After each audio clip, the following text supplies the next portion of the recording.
lagi belum bergabung ya. Apa suara saya kedengar?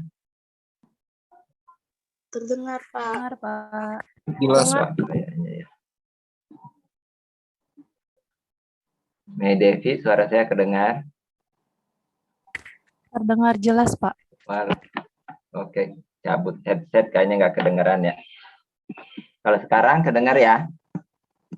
Dari tadi Masih, sudah ya, Pak. terdengar kok, Pak. Terdengar, Pak. Oh, di Kedengar, sayanya berarti ya. Ya, oke, di Iya, Pak. speaker, oke, pakai gini aja ya. Baik, sebelum kita mulai, apa ada yang ditanyakan terkait materi minggu lalu?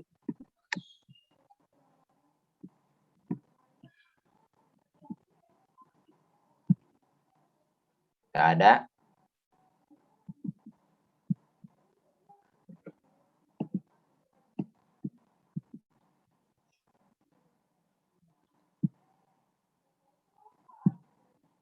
Baik, kalau belum ada, sambil kita nunggu rekan-rekan yang lain belum bergabung, kita mulai saja ya pelan-pelan.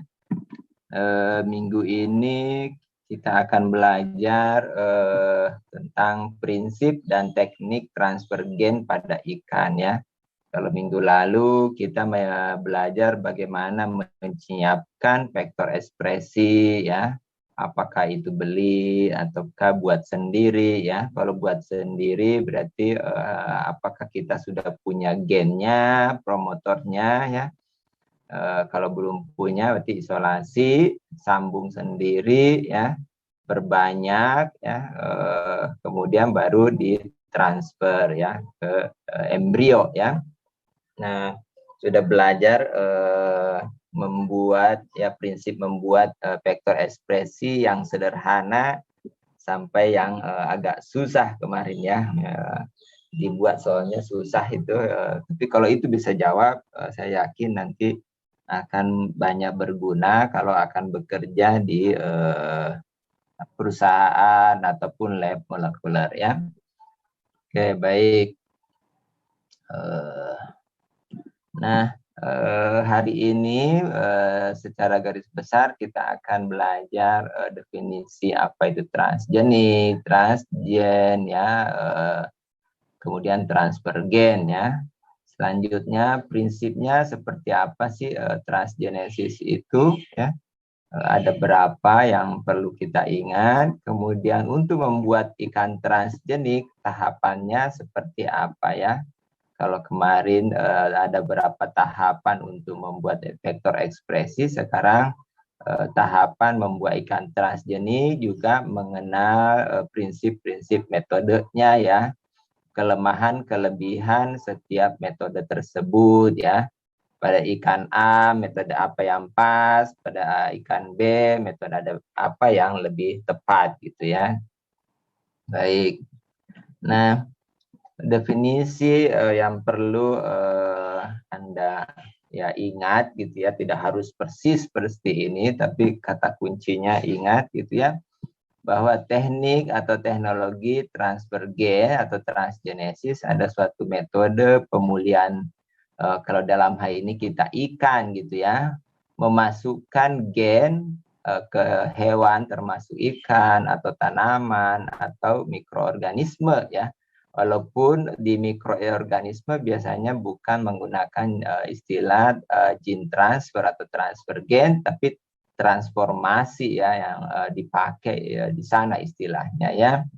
Nah, selanjutnya gen tersebut yang dimasukkan harus diwariskan ya ke generasi selanjutnya ya.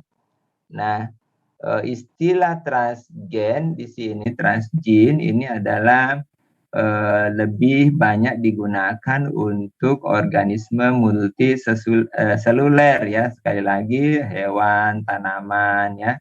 Sementara di mikroorganisme tidak menggunakan istilah transgen ini ya. Jadi transgen adalah gen yang ditransfer tadi kemudian bergabung atau tersambung ke genom organisme transgeniknya ya. Transgeniknya sendiri adalah organismenya yang hasil aplikasi teknologi transgenik ya. Nah, agar disebut ikan transgenik, maka tadi transgen ini harus tersambung ya ke genom ya inang atau transgenik dan diwariskan biasanya mengikuti hukum segregasi Mendel gitu ya. Nanti kita lihat, walaupun kadang ada penyimpangan ya dari segregasi Mendel ini ya, tapi umumnya mengikuti hukum segregasi Mendel ya, kalau masih ingat biologi dulu ya, atau biokimia mungkin. Nah, sebelum melangkah lebih jauh adalah hal-hal yang menjadi pertimbangan menentukan atau memilih gen apa yang seharusnya atau sebaiknya kita transfer menjadi ikan transgenik ya. Nah, ada kesepakatan dunia ya bahwa gen yang ditransfer tersebut, saya mulai dari nomor 2 ya, tidak boleh bertentangan dengan aturan agama dan etika ya.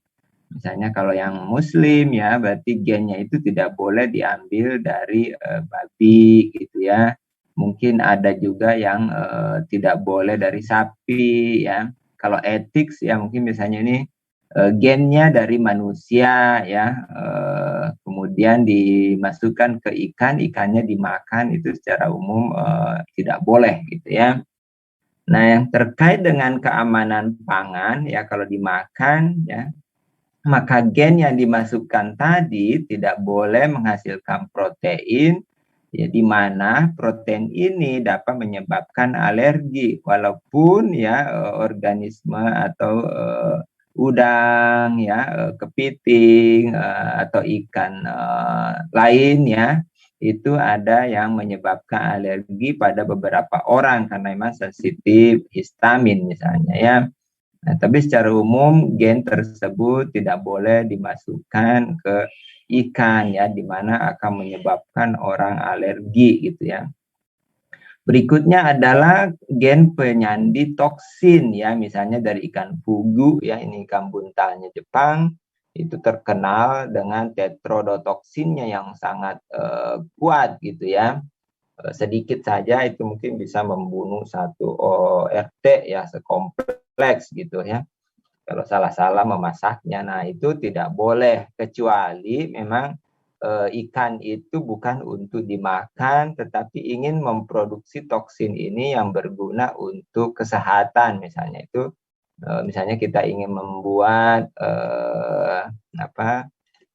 bisa ular ya, yang akan dipakai untuk obat kalau ada yang terkena tergigit ular. Nah, itu masih dimungkinkan ya dengan aturan yang sangat ketat gitu ya. Nah, yang keempat ya, gen yang bisa menyebabkan ikan mati gitu ya. Walaupun ini belum banyak riset yang menguji seperti ini, tapi sementara ada satu jurnal yang internasional yang menyatakan diaminase ini ya, kalau diberi ke ditransfer ke ikan zebra, membuat ikan zebra lemah dan banyak mati. Nah, ini juga tidak boleh ya. Bukan hanya memang tidak boleh, kalau ikannya mati ya tidak bisa dibudidayakan ya untuk kita ya. Nah, yang berikutnya yang secara terkait langsung dengan budidaya, tentu gen yang bagus untuk kita transfer memang yang terkait atau mempengaruhi produktivitas budidaya, terutama adalah pertumbuhan dan tahan penyakit gitu ya. Nah, yang lain ada yang memulai misalnya meningkatkan efisiensi pakan ya, ataukah mau mensubstitusi ya, minyak ikan menjadi diganti dengan minyak tanaman ya, atau membuat ikan warna-warni gitu ya, untuk ikan hias misalnya ya, walaupun masih beberapa keterbatasan. Nah, ini adalah guidance untuk menentukan atau memilih gen apa yang dibolehkan untuk digunakan dalam pembuatan ikan transgenik gitu ya. Nah, selanjutnya kita melangkah kepada prinsip transgenik atau transfer gen ya. Nah, yang pertama adalah kita bisa menambahkan gen baru ya dengan rambu-rambu tadi ya. Misal ikan awalnya sirip ekornya tidak hijau menyala ya, kita bisa tambahkan gen dari ubur-ubur yang berpendar hijau ya, sehingga ekornya misalnya menjadi hijau ya. Walaupun sampai hari ini memang belum ada yang melaporkan promoter spesifik aktif hanya di sirip ekor ya. Umumnya sih misalnya hanya ada di hati gitu ya, di usus, di otak, di otot ya, itu sudah ada, atau di gonad ya, tetapi spesifik misalnya sirip ekor belum ada yang mempublikasi atau melaporkan gitu ya. Nah, prinsip yang kedua adalah kita menambah jumlah gen yang sudah ada di ikan tersebut. Misal gen penyandi hormon pertumbuhan ya, growth hormone yang diproduksi di pituitari ya. Nah, itu kita bisa isolasi ya dengan teknik cloning di mata kuliah sebelumnya ya. Topik bahasan di UTS. Kemudian dimasukkan ya, ditambah misalnya ya ada 10 kali lebih banyak, 100 kali atau 1000 kali. Jadi mesinnya banyak, memaksa ikan tumbuh lebih cepat gitu ya. Dan tentunya ya butuh juga energi atau pakan yang lebih banyak gitu ya, agar bisa sebagai bahan baku pembentukan somatik gitu ya. Nah, prinsip yang ketiga tadi di definisi yang transgenik ya, bahwa transgennya ini atau gen yang ditransfer ini harus tersambung ke genom ikannya. Ini maaf, ini ada yang mengganggu. Genomnya ya. Nah, kalau tidak tersambung tentu tidak diwariskan ke anak. Nah, kalau tersambung di F1 atau generasi 1 ya, misal di salah satu kromosom kelamin ya, di Y misalnya ya, maka nantinya kalau dikawinkan dengan bukan transgenik, maka akan diwariskan ke generasi kedua ya, mengikuti hukum segregasi Mendel ya. Kalau misalnya di kromosom Y ya, kalau jantannya adalah XY, betinanya XX, maka 50-50% akan membawa dan 50% tidak membawa transgen tadi ya. Nah, itu 3 prinsip mengenai transfer gen yang perlu diingat gitu ya. Nah, berikutnya tahapan pembuatan ikan transgenik ya. Secara garis besar ini adalah tahapannya sebelum menjadi induk yang siap digunakan dalam produksi benih yang akan dibesarkan oleh pembudidaya ya. Pertama kita harus punya gennya ya, apakah tadi beli ya, atau ke isolasi sendiri, atau atas kebaikan kolega memberikan secara gratis gitu ya. Atau bahkan konstruksi gennya tadi ya diperoleh dari kolega atau dibeli atau dibuat sendiri ya. Seperti kita belajar minggu lalu. Nah, kalau sudah punya konstruksi gen atau vektor ekspresi, tinggal bagaimana kita transfernya ya agar diperoleh induk atau calon induk ikan transgenik FO, atau kadang ada yang menulis G0 ya. Istilahnya ada yang menulis founder ya, ada yang menuliskan germline transmitter ya.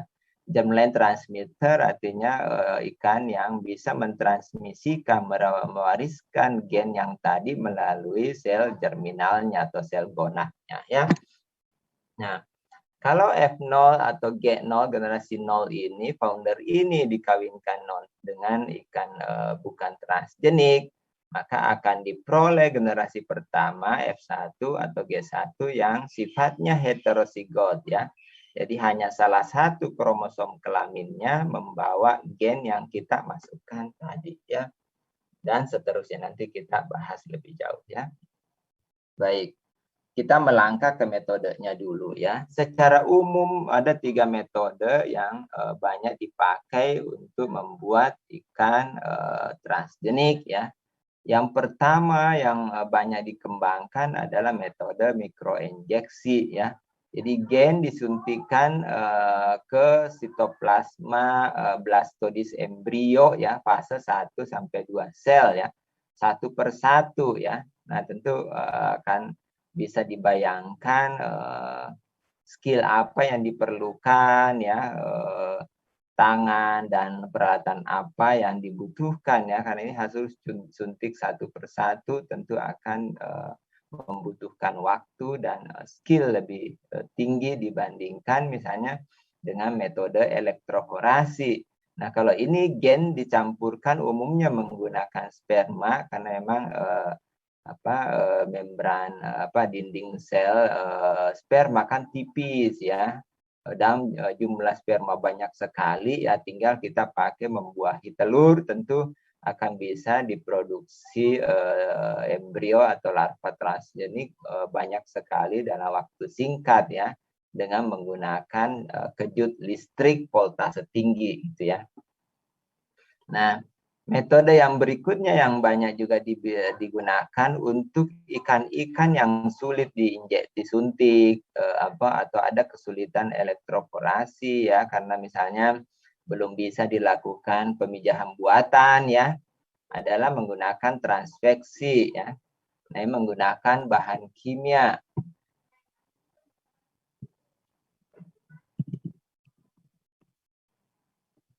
Ya, menggunakan bahan kimia ya yang dapat membungkus DNA ya, sementara kemudian membawa DNA tersebut masuk ke sel melalui mekanisme endositosis ya. Bahan kimia tersebut misalnya liposom punya kemampuan menembus dinding sel gitu ya, misalnya di kepala sperma ya, kemudian membawa DNA tersebut juga ke dalamnya. Nah, baik, kita lihat, nggak maju, nggak mau maju. Bentar ya, mulai.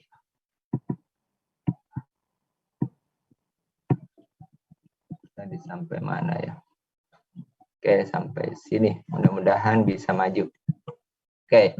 Nah, kita bahas satu-satu. Tadi metode mikroinjeksi itu disuntikkan, DNA disuntikkan ke telur ya, satu per satu ya. Misal ini gambaran realnya, ini adalah telur ikan zebra ya. Ikan zebra itu diameter telurnya sekitar 600-800 mikrometer gitu ya. Ini fase satu sel, ini blastodisnya ya. Ini jarum ya, seperti ini, terbuat dari kaca ya. Nah, diameter lubangnya di sini sekitar 5 sampai 7 mikrometer ya. Kalau terlalu besar, misalnya 10 mikro, memang DNA bisa masuk banyak, tetapi kadang-kadang setelah disuntik ke blastodis sini ya, kuning telurnya ikut keluar ya, mati nanti lama-lama ya, rusak embrionya ya. Kalau jarumnya 5 mikro ya, terlalu kecil, sering mampet gitu, mungkin baru 2 atau 3 telur kita suntik sudah mampet, jadi harus ganti lagi, tentu akan menjadi penghambat untuk menyuntik banyak gitu ya. Nah, bagaimana melihat diameternya ini memang bisa kita cek di bawah mikroskop gitu ya. Nah, telur zebra sih relatif kuat untuk disuntik menggunakan jarum ini ya, dan relatif tidak mudah pecah ya.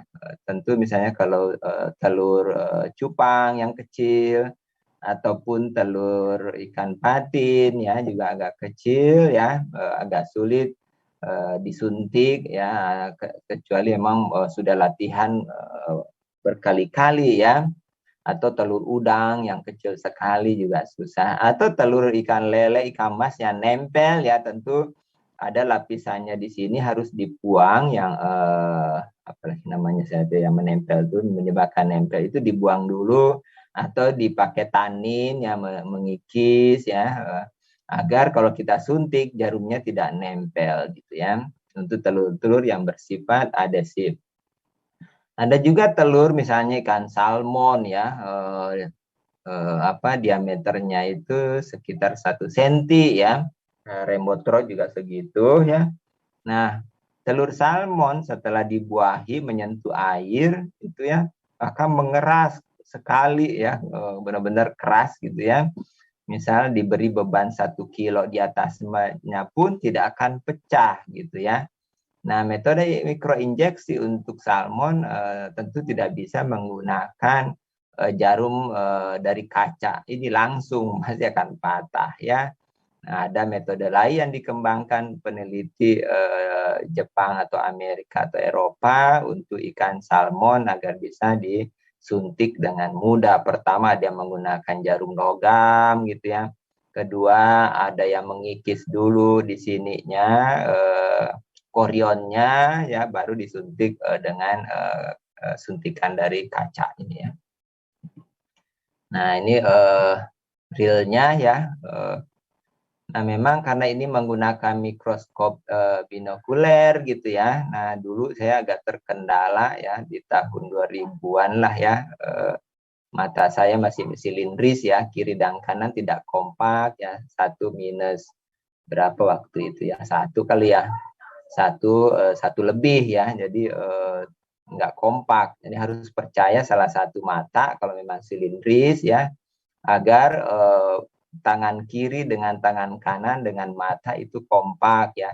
Kadang kalau saya dulu silindris mempercaya mata dua-duanya, kelihatan jarumnya sudah nusuk ke telur, ternyata tidak, realnya dia ke bawah ya, atau dia malah ke atas ya. Nah, setelah itu saya tahu baru pakai salah satu mata, nah itu baru bisa nyuntik dengan benar ke blastodi. Kalau ini adalah telur ikan nila ya, ini jarumnya ya. Nah, di lab kita punya mikroinjektor ini, tapi bukan generasi yang sebesar ini ya, tapi masih mudah juga untuk nyuntik, karena kalau ini relatif mahal yang ini ya. Dulu saya bawa pulang ya. Nah, tadi kalau memang menyulitkan mikroinjeksi ya, metode sederhana berikutnya adalah elektroforasi. Ya, kita hanya punya alat kejut listrik ya, di lab juga ada kita ya punya di BDP. Walaupun generasinya bukan ini ya, lebih advance sedikit ya. Bisa dipakai untuk bakteri, bisa untuk dipakai rumput laut, bisa juga untuk ikan ya. Nah, tadi memang yang umum dipakai adalah sperma ya. Jadi sperma dicampur dengan DNA, berikan kejutan listrik 500 atau 1000 volt ya, beberapa mikrodetik ya, sekali atau 2 kali atau beberapa kali ya, sehingga ada kesempatan bilayer di sini fosfolipid ya. Kalau ada kejutan listrik ya, maka akan membuka sementara gitu ya. Voltasenya tinggi biasanya ya. Nah, sekali atau 2 kali ya, maka DNA akan masuk ke dalam sel gitu ya. Nah, setelah kita matikan kejutan listriknya, maka Anda akan tutup lagi ya. Ya, jadi kalau 2 kali ya diberi kejut, 2 kali terbuka ya, beberapa, jangan 1 detik. 1 detik mungkin akan membuat sel sperma mati, tapi mikro detik ya, membuka sebentar sekali DNA bisa masuk gitu ya. Jadi kita harus mencari voltase yang tepat ya, tidak membunuh sperma, dan masih bisa membuahi seperti halnya tanpa kejut listrik. Mencari berapa kali dikejut tadi ya, tidak merusak bilayer membran sel dinding sel ini ya. Lamanya ini ya jangan 1 detik ya, mati biasanya ya, tapi mikro, apakah 5 mikrodetik, 10 mikrodetik atau 20 mikrodetik, itu bisa dicari setiap ekor spesies ikan yang pas gitu ya.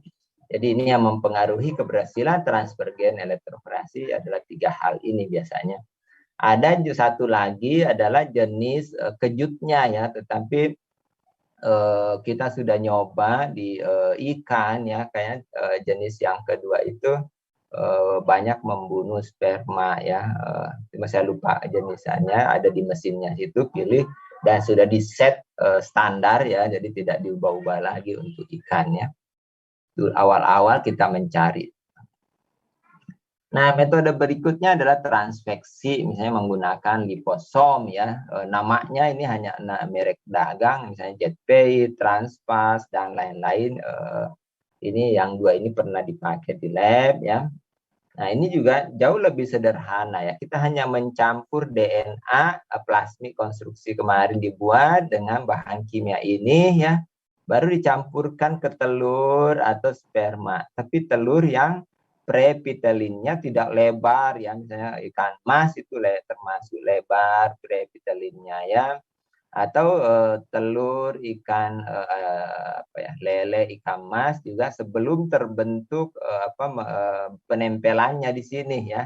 Demikian juga udang windu ya, itu ada pelapis di sini setelah dibuahi melindungi telur. Nah, itu sebelum itu terbentuk dicampurlah larutan ini kan kompleks transveksi dan DNA ini, maka akan masuk ke dalam telur melalui proses endositosis atau dititipkan ke sperma baru membuahi telur, itu juga bisa ya.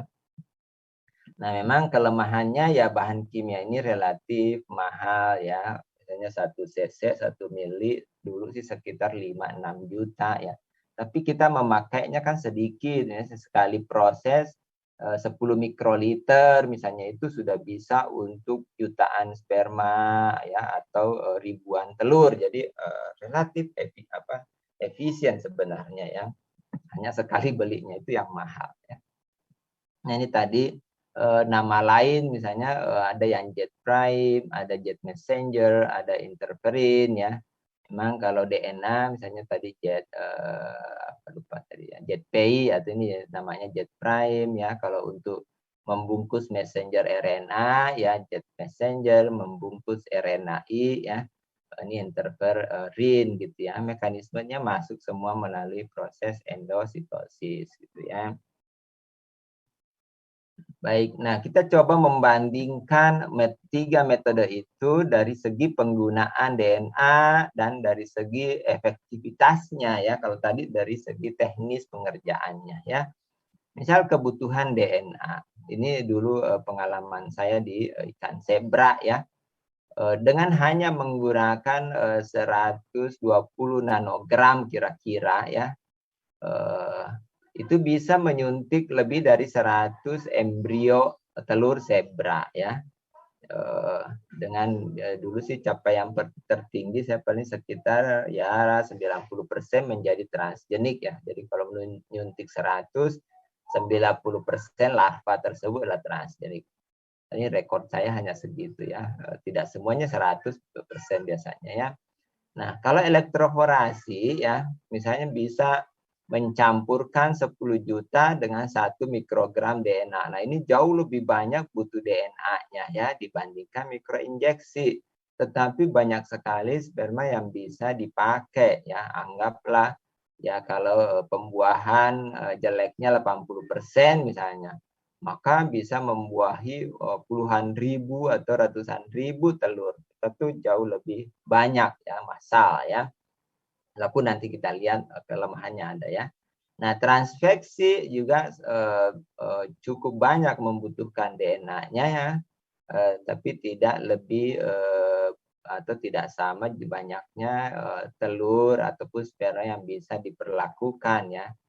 Ini misalnya contoh di Paname atau Windu ya bisa digunakan untuk 10.000 telur ya udang ya. Nah, tapi kan ini jauh lebih banyak dibandingkan tadi ini ya. Tadi ini juga bisa massal cepat gitu ya. Nah, bagaimana efektivitasnya ini kita coba lihat seperti dilaporkan oleh Sun 2005 pada udang ya, udang Paname ini ya. Nah, ini pertama mikroinjeksi ya, dia bisa menyuntik telur udang ya. Saya pernah nyoba nyerah ya. Telurnya sangat kecil ya, susah mencari tempat nyuntiknya ya. Blastodisnya agak susah ditemukan, tapi dia bisa walaupun penetasannya rendah sekali ya, 5% maksimal. Nah, yang menjadi transgenik bisa 20% ya maksimal ya, dia lumayan. Tapi ya saya nggak bisa, ini udah nyoba. Ini benar-benar skill yang tinggi yang bisa ya. Nah, elektroforasi agak mendingan gitu ya, hatchingnya lumayan, penetasannya lumayan tinggi ya, bisa 35%, ya 15 ini sedanglah yang menjadi transgenik gitu ya. Kita hanya perlu mengoptimasi tadi voltasenya, berapa kali kejut, dan lama kejutnya saja, tentu lebih simple dibanding tadi mikroinjeksi ya, dan lebih bagus, lebih banyak menetas ya, tentu lebih banyak juga yang menjadi transgenik ya. Nah, kalau kita bandingkan transveksi dengan dua metode sebelumnya, nah ini memang yang pas untuk udang Paname ya, yang menetas sama dengan kontrol ya, sekitar umumnya tuh 50-60% ya menetas udang itu ya. Kemudian banyak yang menjadi transgenik, bisa sampai 60% juga. Ini sudah sederhana, efisien ya. Memang awal belinya saja bahan kimianya mahal, tapi sedikit yang dipakai ya per proses, dan banyak telur yang menjadi transgenik. Jadi menurut Sun ini untuk Paname ya, kita juga sudah mencoba pada Windu. Memang transveksi ini metode yang reliable untuk udang gitu ya. Nah, coba kita lihat pada ikan sibrim atau kakap Eropa ya. Nah, ini Lu 2002 membandingkan dua metode elektroforasi dengan transveksi ya. Kalau dilihat dari derajat pembuahan, ya penetasan, ya dua metode ini ya relatif sama lah ya, hasilnya ya, walaupun pembuahannya lebih rendah daripada kontrol ya. Nah, kelangsungan hidupnya memang ini berbeda, adalah kalau elektroforasi memang banyak mati ya, mungkin baru ada efek abnormalitas tinggi gitu ya. Nah, transveksi ini survivalnya tinggi, yang hidup banyak gitu ya. Oh ya, sama lah dengan yang kontrol yang tidak diapa-apakan ya. Nah, keberhasilan transgeniknya ya transveksi yang mungkin sedikit lebih tinggi lah dibanding elektroforasi ya.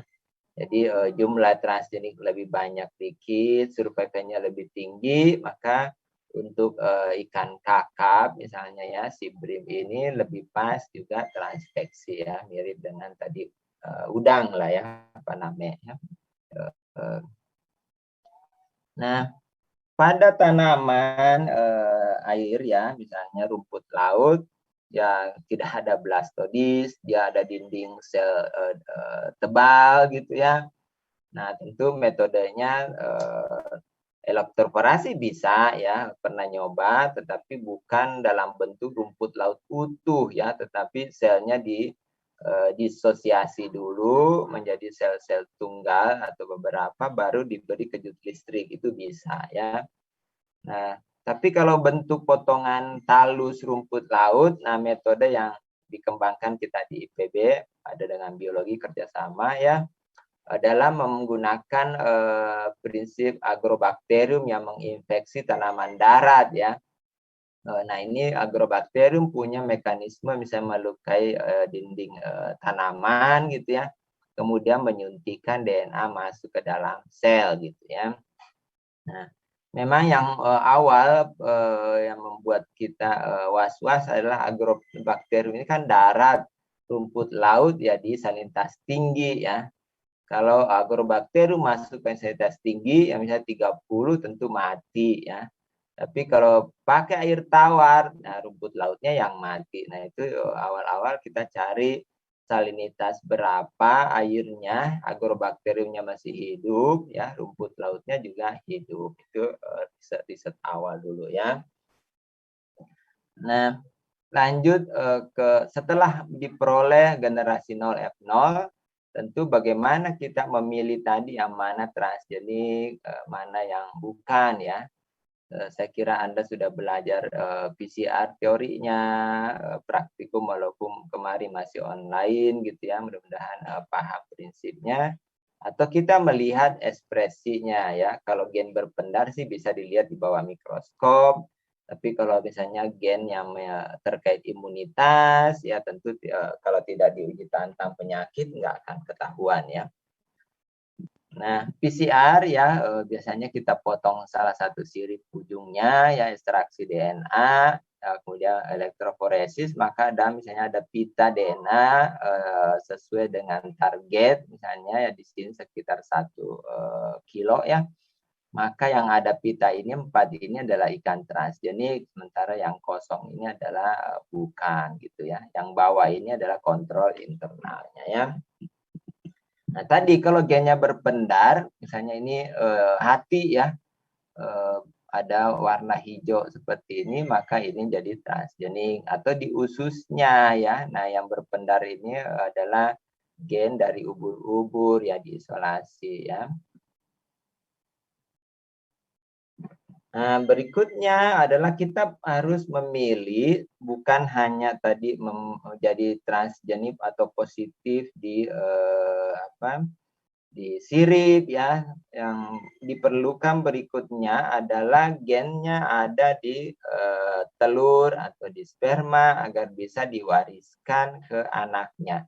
Ikan F0 atau G0 yang membawa gen tadi di gonad namanya germline transmitter ya. Induk yang bisa mewariskan gen tersebut ke generasi berikutnya melalui sel germinalnya ya. Nah, jadi kalau dikawinkan dengan yang bukan transgenik maka diwariskan ke anaknya ya. Misalnya di sini ditandai dengan jantan yang kepala spermanya merah ya, yang putih yang tidak membawa misalnya ya. Nah, tahapan berikutnya adalah kita memilih karena memang waktu disuntik misalnya ini satu telur ya, ini adalah telur zebra, ini ekspresi GFP terang sekali ya.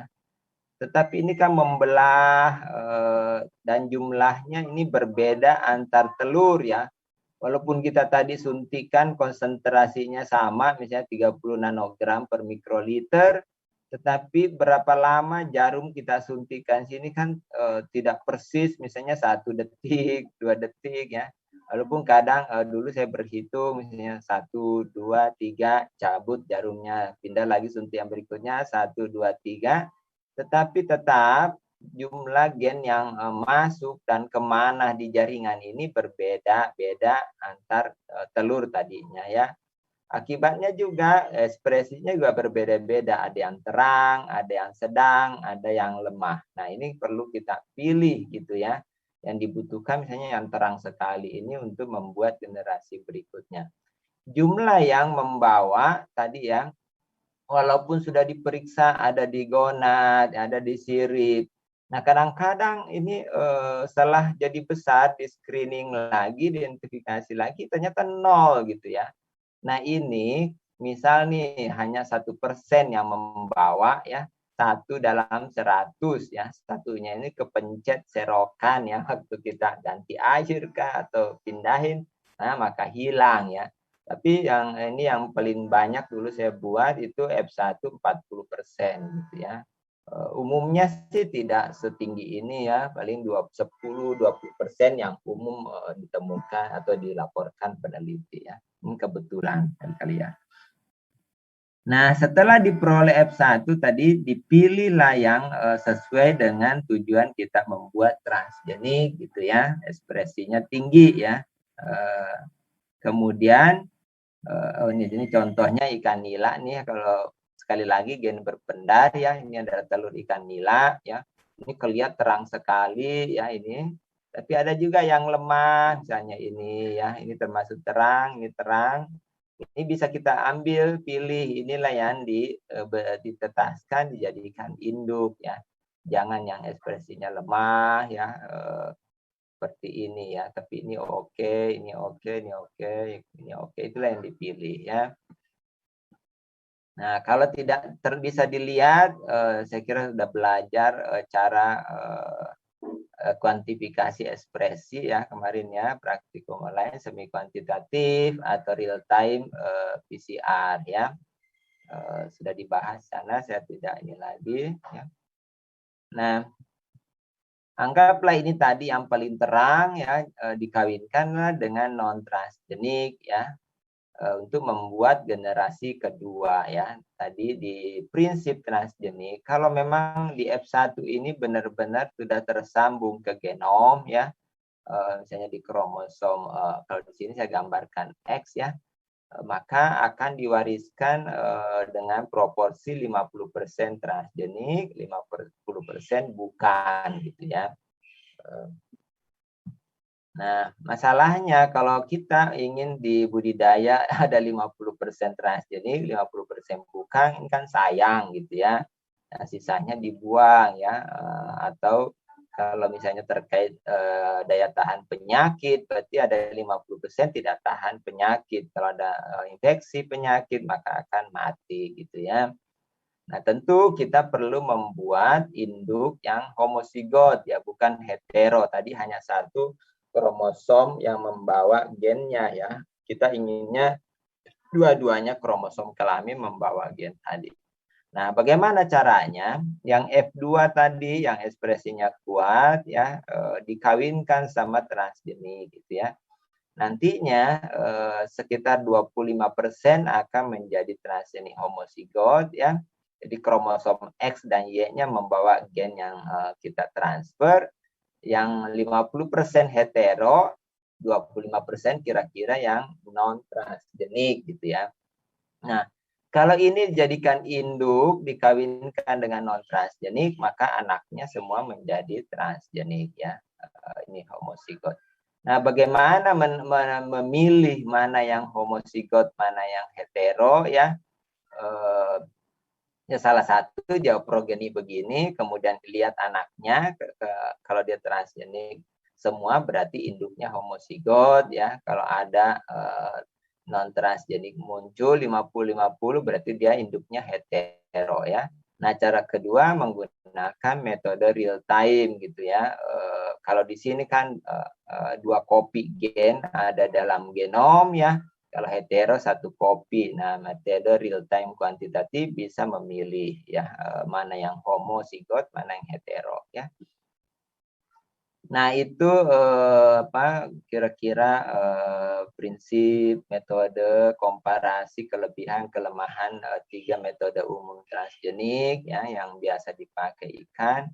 Nah, ini terakhir adalah beberapa bahan diskusi kita ya. Mungkin tidak secara langsung saya sampaikan di sana tadi, tapi bisa disambung-sambungkan dengan teori yang sudah diperoleh misalnya di dasar-dasar genetika ya, ataupun mata kuliah ya, berbau genetik lainnya gitu ya. Nah, apakah ada yang bisa menjawab pertanyaan nomor 1? Silahkan. Tantar keluar ya, tantar. Stop sharing tadi ya.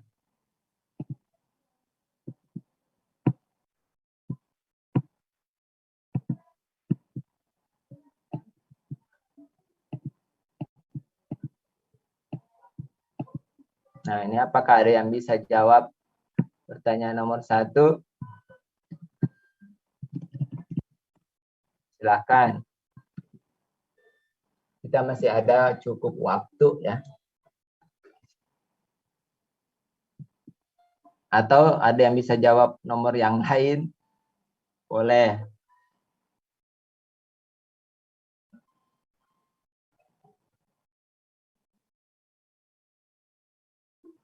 Ada yang bisa? Nah, tadi misalnya mikroinjeksi ya, kita suntikan di 1 sel ya. Nah, umumnya gen yang kita suntikan itu tidak tersambung di fase 1 sel itu gitu ya. Tidak secepat itulah DNA yang kita suntik mencari genom telur gitu ya. Kemudian nyambung itu bukan di 1 sel ya. Apalagi kalau kita nyuntiknya tadi di 2 sel ya, dan hanya menyuntik salah satu, berarti 1 gen tidak 1 sel tidak membawa DNA kita ya, atau bahkan banyak sel yang tidak membawa ya. Nah, di kuliah Pak Odang ya, ada metode prinsip replikasi DNA ya, pilihan DNA terbuka ya. Di sana ada istilah, mudah-mudahan sih ingat, ada fragmen Okazaki gitu ya, DNA yang bawah tuh diperbanyaknya sepotong-sepotong ya, jadi pilin terbuka diperbanyak secara sepotong parsial seperti itu, baru nyambung secara total. Nah, peluang DNA tersambung ya, DNA transgen maksud saya tersambung ke genom ikan atau telur tadi pada saat perbanyakan DNA. Nah, kapan DNA diperbanyak? Tentu pada saat sel membelah gitu ya. Nah, jadi di satu sel ya, kecil kemungkinan bergabung di situ ya. Dia membelah dulu menjadi 2, DNA juga diperbanyak ya. Nah, disitulah peluangnya di 2 sel ya. Kemudian kalau kita nyuntik di 2 sel ya, nanti membelah lagi jadi 4 ya. Nah, jadi banyak lagi sel yang tidak membawa ya. Nah, akibat dari tadi bukan di satu sel transgen tersambung, maka ikan yang dihasilkan itu dinamakan mosaik ya. Bukan mosaik film. Jadi ini tidak semua jaringan atau organ ikan yang disuntik yang berkembang dari telur yang disuntik tadi membawa gen yang dimasukkan, itu adalah mosaik gitu ya. Nah, kenapa mosaik terjadi itu tadi ya, karena kita nyuntiknya walaupun di satu sel, tetapi tersambungnya bukan di fase satu sel gitu ya. Bisa di 2, 4, atau bahkan di 32 sel misalnya baru tersambung ya. Itu yang menyebabkan individu F0 itu mosaik gitu ya. Dan harus kita pilih mana yang ikan yang gonadnya mengandung gen yang kita masukkan tadi ya. Nah, pertanyaan terakhir nih yang 4, kenapa kalau ingin memproduksi homozigot itu umumnya menggunakan generasi kedua atau lebih? Ini apa ada yang bisa jawab? Ini mungkin dari bahan tadi.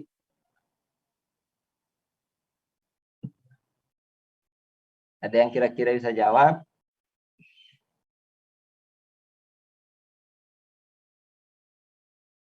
Kasih 3 menit lah berpikir ya. Kalau ada yang bisa jawab, silakan.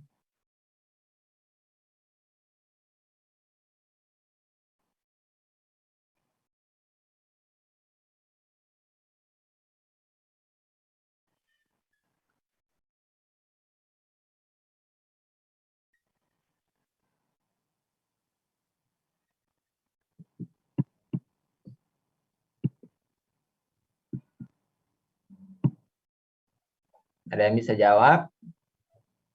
Amirul?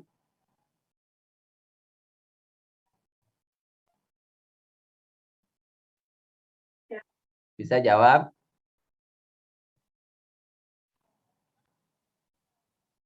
Tadi kenapa kalau ingin membuat ikan transgenic homozigot itu yang digunakan generasi kedua atau lebih gitu. Bukan F1 misalnya, atau bukan F0 gitu.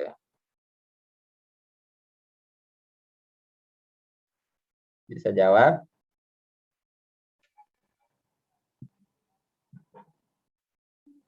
Ke Nabila?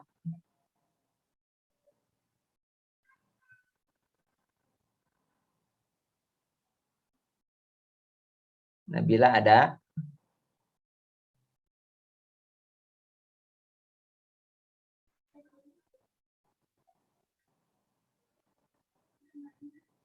Atau Taufik?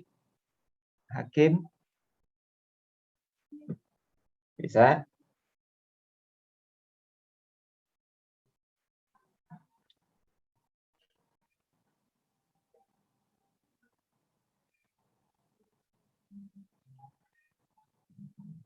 Bisa? Oke. Anes? Silvana?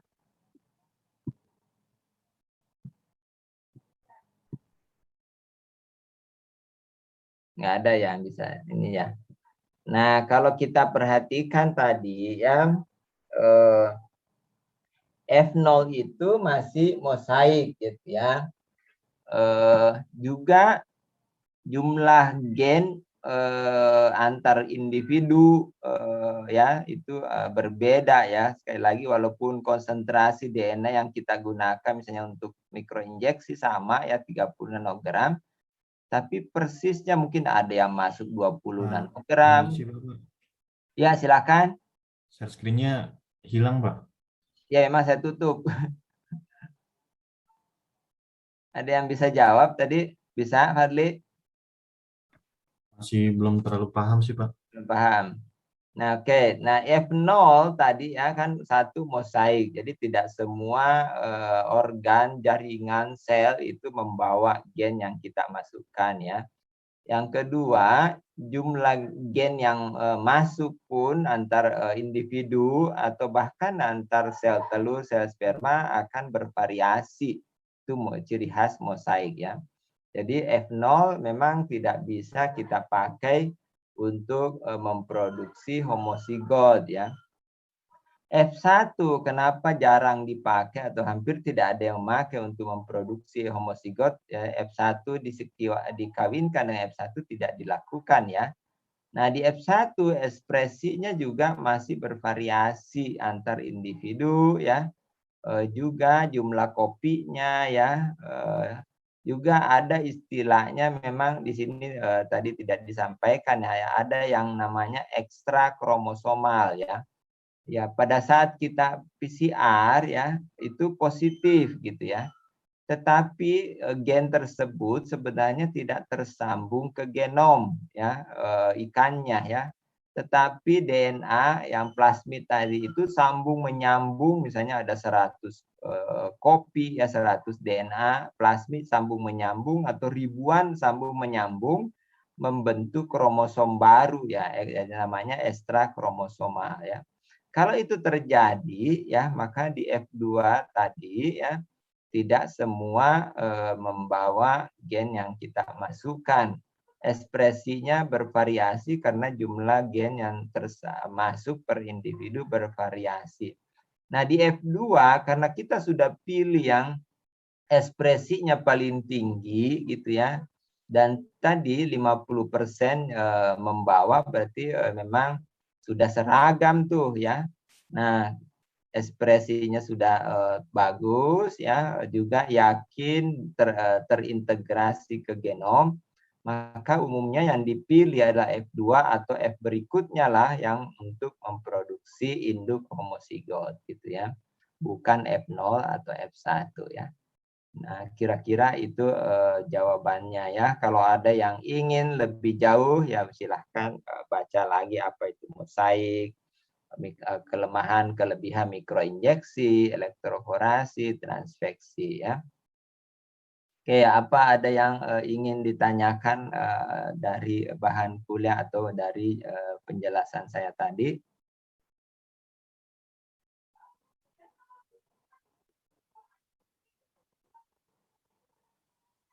Nggak ada? Itu masih banyak waktu. Ya? Belum ada, Pak. Silakan.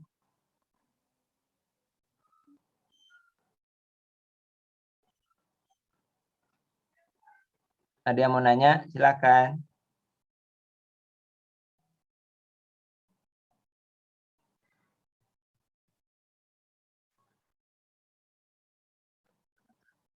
Atau dari praktikum kemarin yang mengenai apa?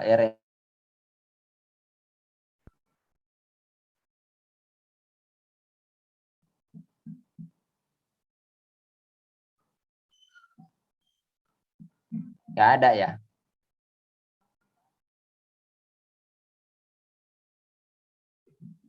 Ada 2 orang yang tidak masuk ya. Baik, kalau memang tidak ada ya nanti di pertemuan berikutnya ya bisa ditanyakan setelah baca-baca bahan mengenai transgenik ya, slide-nya sama di New LMS ya, juga banyak jurnal lah yang membahas mengenai transgenik, silakan dibaca. Kalau ada yang kurang jelas, kurang dipahami, boleh ditanyakan di kuliah berikutnya ya. Udah nggak ada ya, nggak ada yang menanya. Oke, baik. Kalau ya, Lutfi. Sepertinya sudah cukup sih Pak dari teman-teman juga. Oke, kalau udah cukup, nah ini direkod sih ya, nanti bisa minta di Pak Farid ya, kalau ingin dengar lagi gitu ya rekamannya ya. Baik, kalau sudah jelas ya, terima kasih perhatiannya. Kuliah kita cukupkan sampai di sini. Alhamdulillahirabbil alamin. Wassalamualaikum warahmatullahi wabarakatuh.